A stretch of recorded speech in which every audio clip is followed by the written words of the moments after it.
జ్వరంగా ఉందన్నావు కదా, అమ్మ నీ కోసం మటన్ సూప్ పంపించి ఎక్స్ట్రా చేయకుండా ఉంటావా? ఆఫీస్ పార్టీలో ఉన్నావా? అయ్యాక కాల్ చేసి నేను వచ్చి హాస్టల్ దగ్గర డ్రాప్ చేస్తాను, ఎంత లేట్ అయినా పర్లేదు. Happy birthday. తీసుకో, చాలా రోజుల నుంచి కొనుక్కోవాలనుకుంటున్నావు కదా నువ్వు. అమ్మ మీద బెంగగా ఉందా? ఇంటికి వెళ్తావా? పోనీ టికెట్స్ చూడనా?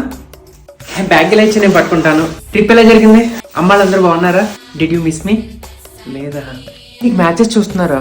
C, marriage is a big decision in life. So బాగా తెలిసిన వాడిని, బాగా అర్థం చేసుకున్న వాడిని, క్లోజ్ ఫ్రెండ్ నే పెళ్లి చేసుకో. అంటే నేను మా డాడీకి ఏమన్నా పిక్చర్, నేను చేసుకుంటే ఆస్తి మొత్తం నా పేరు మీద రాసేస్తాను అన్నాడు.